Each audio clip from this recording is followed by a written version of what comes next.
Estoy en la ciudad de Bnei Brak.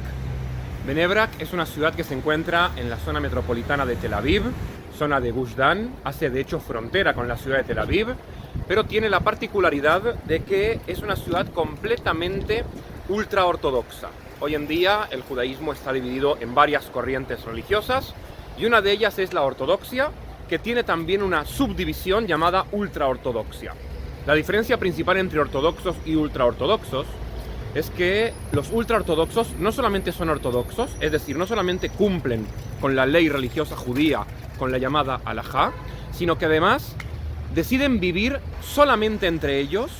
y se alejan de muchos de los elementos que tienen que ver con la modernidad, de muchos fenómenos que son modernos, como por ejemplo la televisión, limitan el uso de internet, se visten de una manera determinada, evitan el contacto con gente por lo general de fuera de la comunidad, y Bnei Brak es la principal ciudad ultraortodoxa que hay hoy en día en Israel.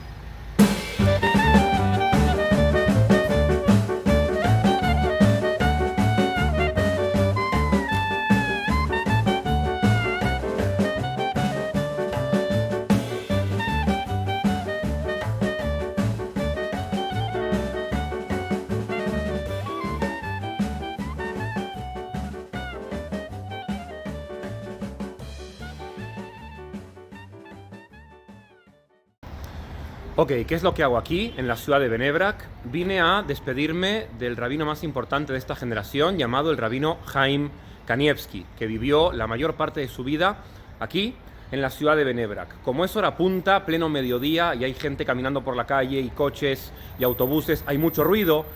me voy a resguardar dentro de un edificio para poder explicar mejor, sin ruido, sin molestias, quién fue este gran rabino llamado Chaim Kanievski.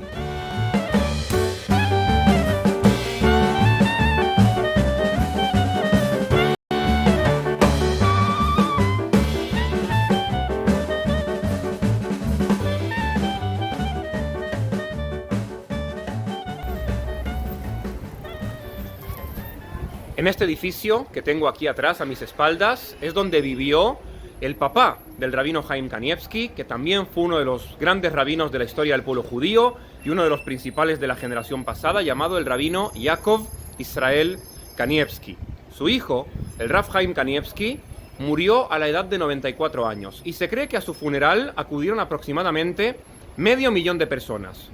Esto transforma el funeral del Rav Chaim Kanievski en uno de los más grandes, multitudinarios de la historia, comparable quizás al funeral del rabino Ovadia Yosef, o si nos vamos atrás en el tiempo, al del rabino Yehuda Anasí, que en el año 200 de la era común, hace casi 2000 años, se dedicó a recopilar los dichos de la tradición oral del pueblo judío y compiló lo que hoy en día se conoce como la Mishnah, que es la base de la Torá oral, del Talmud. Esa misma base que estudió el Rav Chaim Kanievski durante toda su vida. Y es por eso que el Rav Chaim Kanievski se transformó en uno de los grandes rabinos de esta generación. Hay algunos que dicen que el más importante de todos, el principal de ellos. Toda su vida, el Rav Chaim Kanievski la dedicó al estudio sistemático de la Torá, tanto la Torá escrita como la Torá oral. Era un erudito, hasta el punto que se dice que conocía toda la Torá de memoria. Y esto es importantísimo de entender porque el judaísmo es una tradición que premia el estudio, que le da mucha importancia al estudio, de tal manera que sin ser un gran líder carismático, sin ser un gran líder político, el Rav Chaim Kanievski, única y exclusivamente por dedicarse a estudiar toda su vida, al final fue reconocido como el más grande de los rabinos de esta generación que vivió aquí en Bnei Brak y fue enterrado también aquí en Bnei Brak. Estoy caminando al cementerio de Bnei Brak por una de las calles principales de la actual y moderna ciudad de Bnei Brak, que es hoy en día una de las ciudades con más población que hay en el Estado de Israel. Es una ciudad fundada a principios del siglo XX por judíos ultraortodoxos que venían de Europa del Este, de Polonia, de Rusia, de Lituania, pero que en realidad su nombre, el nombre Bnei Brak, es tomado de una ciudad que existía aquí en la antigüedad, hace 2000 años, en la época del Segundo Templo y también en la época de la Mishnah y en la época del Talmud, Benebrak era una ciudad en donde habitaba una importante comunidad judía, hasta tal punto que uno de los grandes rabinos de la historia antigua, llamado Rabbi Akiva, vivió aquí, en la ciudad de Benebrak. No en esta Benebrak, porque esta es la Benebrak moderna, sino en una Benebrak que se encontraba un poco más al sur, pero en la misma región, y cuyos restos arqueológicos se encuentran un poco al sur de la actual ciudad de Benebrak.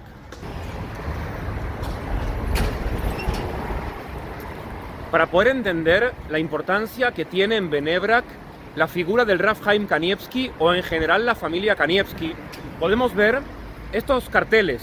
que se encuentran distribuidos a lo largo de toda la ciudad de Benebrak. Son carteles en donde aparece el Rav Chaim Kanievsky, podemos ver aquí al Rav Chaim Kanievsky, dando su opinión acerca del uso de Internet, de hecho alertando sobre el peligro que conlleva el uso de Internet, un montón de carteles uno al lado del otro. Y aquí al lado vemos también al papá del Rav Chaim Kanievsky, el Rav Yaakov Israel Kanievsky, que habla al respecto de cómo tienen que cubrirse el pelo las mujeres, qué tipo de pelucas se pueden usar, cuáles no se pueden usar. Y carteles como estos se encuentran esparcidos a lo largo y ancho de toda la ciudad de Benebrak. Marca la importancia que tiene para los habitantes de esta ciudad la figura de la familia Kanievsky.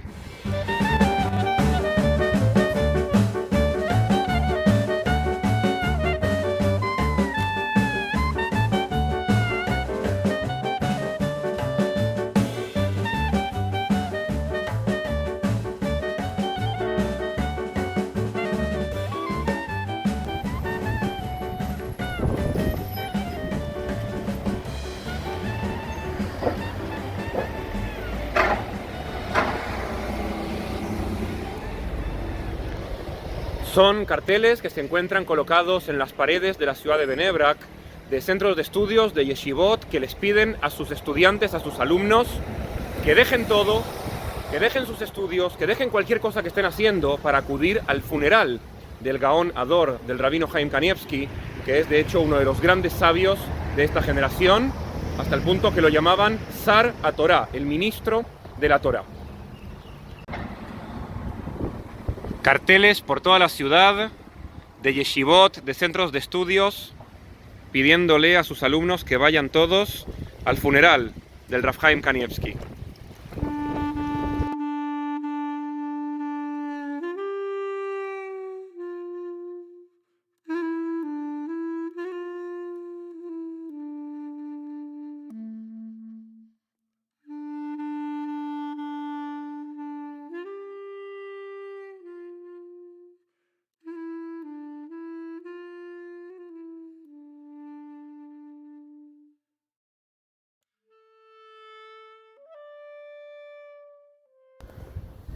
Aquí estoy caminando por el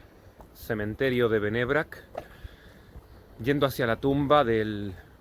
Gaón Ador, Rav Chaim Kanievsky, que está aquí enterrado junto a la tumba de su esposa, la Rebetzin Batsheva Kanievsky, que murió 10 años antes que él.